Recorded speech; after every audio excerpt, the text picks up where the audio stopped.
का कांड हुआ, इस कांड को सेवन करना चाहिए।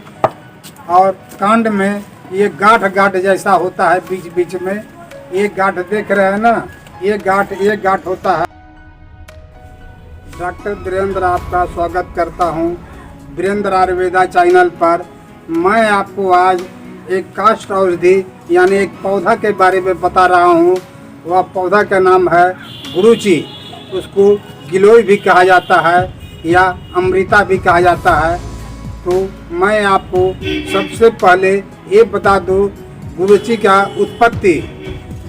त्रेता युग में भगवान राम ने जब रावण को मार दिया तो इंद्र ने आकर स्तुति किया और भगवान राम ने कहा कि इन पांडवों को जिंदा कर दीजिए।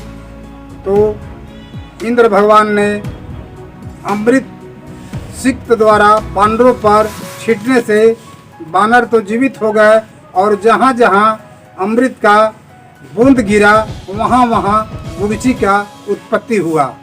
और आपको गुरुची का उत्पत्ति के बाद आपको ये मैं बता दूं कि आयुर्वेद जो है बहुत पुराना पत्ती है, वेदों से इसको लिया गया है।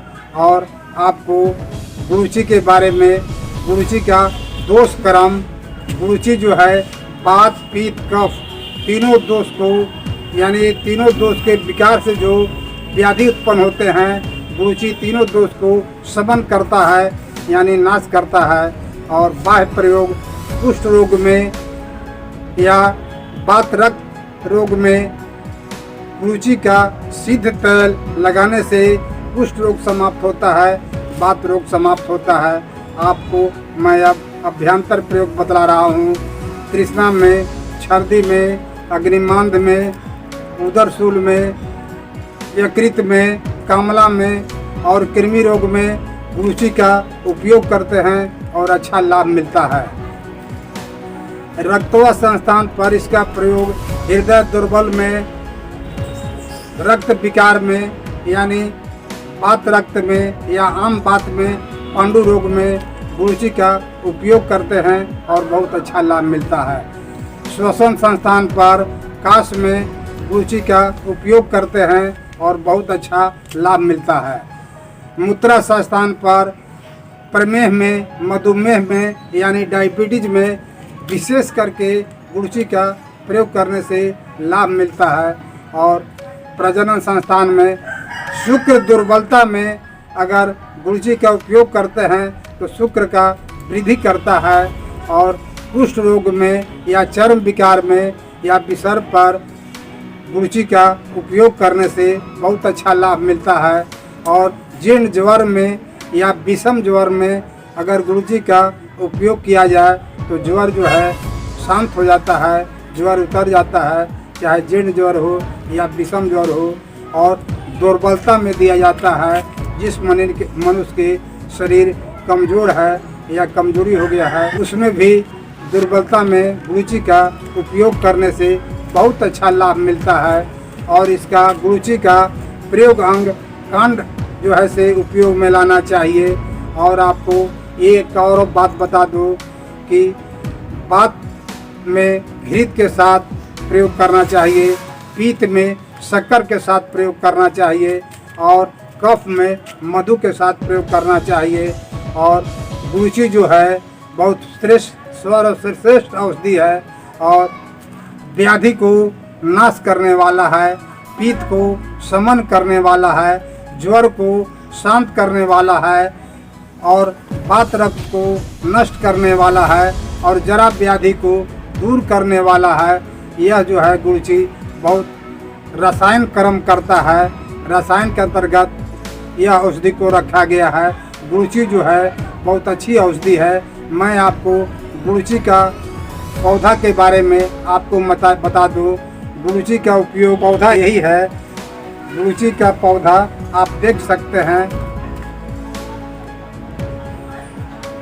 गुरुची का पौधा हृदयाकार टाइप का होता है और गुरुची जो है एक लत्तर के समान नीम के वृक्ष पर या आम के वृक्ष पर या अन्य पौधे के वृक्ष पर वह चढ़ता है लतर के समान, या पुराने मकान पर भी पीछे साइड में एक गुड़ची चढ़ता है। गुड़ची बहुत लंबा होता है और गुड़ची को आराम से देख लीजिए। इस पत्ती को, गुड़ची के बारे में हर कोई जानते हैं, मगर यह देहातों में या जंगलों में बहुत अधिकांश मात्रा में गुड़ची या गिलोय या अमृता पाया जाता है।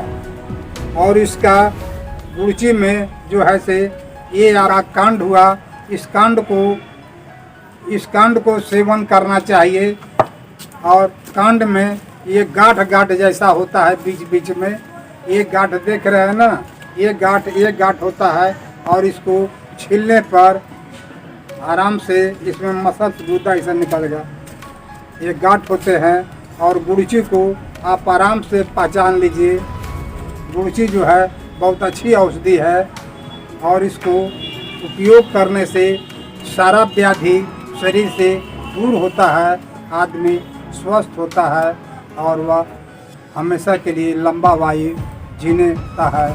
और जीने के लिए गुड़ची का उपयोग करें। गुड़ची का जो है त्रेता युग से आपको जो उत्पत्ति के बारे में बताया, यह आयुर्वेद जो है बहुत पुराने ग्रंथ है और यह हिंदू धर्म के ग्रंथ से लिया गया है। जैसे ऋग्वेद, इस सब में आपका रोग का वर्णन मिलता है। उस समय से ही आयुर्वेद चला आ रहा है।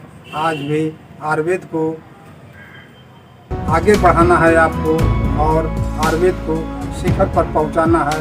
ये भारत का पत्ती है और भारत के वासियों को चाहिए अपनी देसी चिकित्सा करने के लिए और औषधि को जानने का एक ललक होना चाहिए।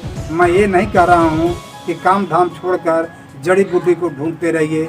जब भी आपको घूमने का मौका मिले या कहीं सफ़र करने का मौका मिले तो उस औषधि को ध्यान से देखें कि किस तरह का उसका पत्ती है, किस तरह का वृक्ष है, किस तरह का लत्तर है, उसको जानने का प्रयास कीजिए। या किसी से पूछ सकते हैं किस चीज़ का वृक्ष है। इसमें आपको संकोच नहीं होना चाहिए।